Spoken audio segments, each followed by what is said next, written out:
Good morning students. I hope you all are doing great. Today we are going to discuss the next part of the chapter food, health and diseases. But before we move further, let's recall what we have discussed in the previous video. Okay, tell me what we have discussed in the previous video. Think about it. In the previous video we have discussed about what are nutrients and what is balanced diet. Okay, tell me how will you define nutrient? How will you define? The useful substances which are present in our food are called nutrients. And what are those? Carbohydrates, proteins, vitamins, mineral, fats, roughage, water. These all are nutrients. In the previous video we have discussed what are the sources of these nutrients and how they are helpful in our body.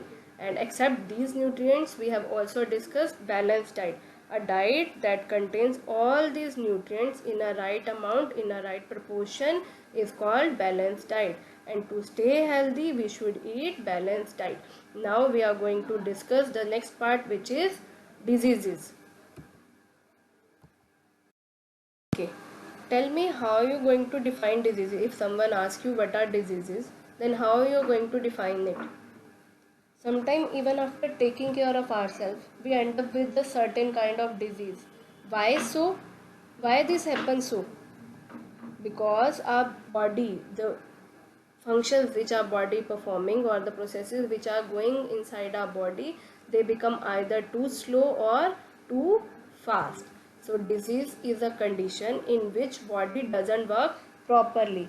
The man or the person suffering from disease either feels unwell, weak or unable to work.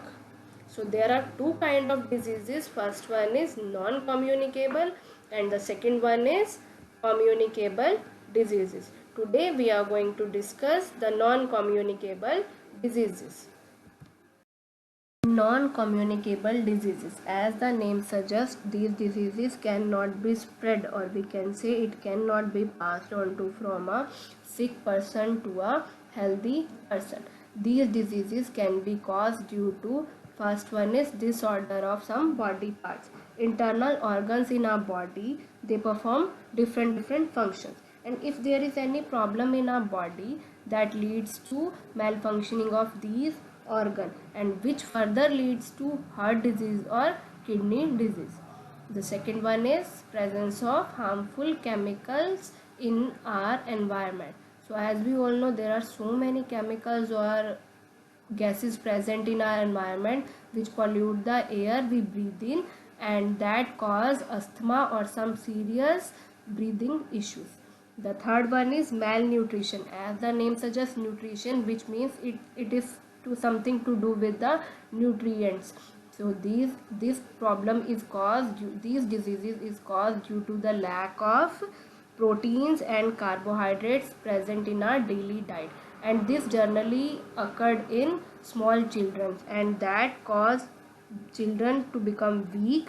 Their legs and arms become too thin and their stomachs swells up, and it can be prevented by eating proper food having carbohydrates and protein. And the next one is deficiency, which means some lack of some nutrients. Let's talk about these deficiency diseases one by one. Deficiency disease, which is caused due to lack of vitamin A in our food, that is called night blindness. In night blindness, a person cannot see clearly in dim or dark light. And what are the functions of vitamin A? It provides or it protects our eyes, and this night blindness can be prevented, can be overcome by eating carrot, deep yellow fruits just like mosambi, green leafy vegetables, and by drinking milk. And the second deficiency, which is caused due to lack of vitamin B in our food, that is beriberi. In this problem, a person is suffering from weak nervous system and loss of appetite. Okay, tell me what is the function of vitamin B? The function of vitamin B is to provide proper functioning of our nerves and our heart. And this beriberi problem disease can be prevented by eating cereals, meat and unpolished rice. So the third deficiency disease that is caused due to lack of vitamin C is called scurvy.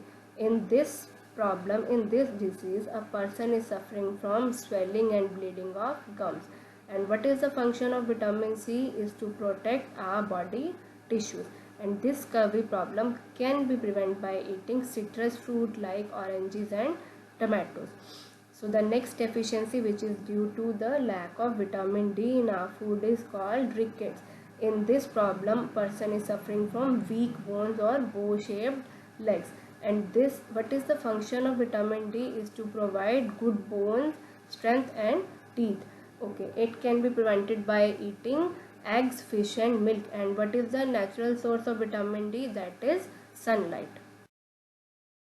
The next disease which is caused due to the lack of iodine is goiter. Goiter means there is swelling around our neck. And what is the function of iodine in our food? That controls the growth. And the goiter problem or goiter disease can be prevented by eating meat.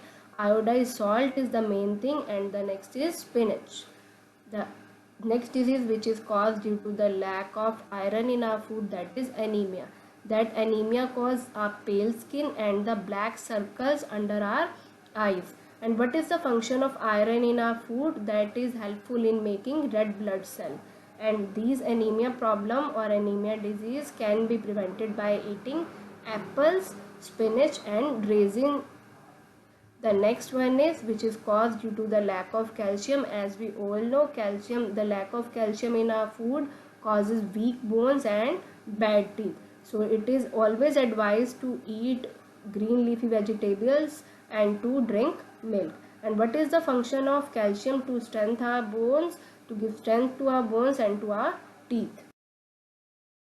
Diseases, as the name suggests, it can be spread from one person, sick person, to a healthy person by the tiny living things called germs.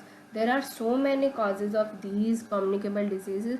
First one is it can be spread by direct contact with the sick person. When we directly contact the sick person means when we handshake with them, when we sit near them, or when we talk with them. And the second one is it can be caused by eating unclean food or drinking unclean water. Obviously when we eat unclean food, it will cause diseases. The third one is it can be caused by bite of an infected insect. Obviously when a mosquito like insect bite us, it will cause, when that mosquito is specially infected, that cause malaria or dengue. So there are 4 kinds of microorganisms which cause these communicable diseases. They are bacteria, virus, protozoa and fungi. And today we are going to discuss the diseases caused by the virus. And those diseases are measles, jaundice and chickenpox. Measles is a kind of infection that causes fever and red rash and typically occurs in childhood. And the next one is jaundice. A medical condition. Jaundice is a medical condition with yellowing the skin. It yellow your whole skin and your eyes also. It's a kind of liver disease.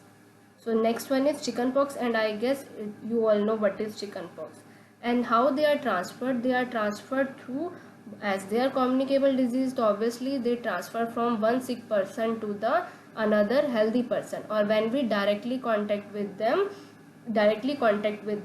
sick person. And how they can be prevented? Obviously if they are communicable, then they prevented by not using the things used by the sick person, or keep a distance with the sick person. Don't go for direct contact with the sick person. So this all for today. The rest of the chapter we will discuss later on. Till then, take care and read this chapter and do the given assignment.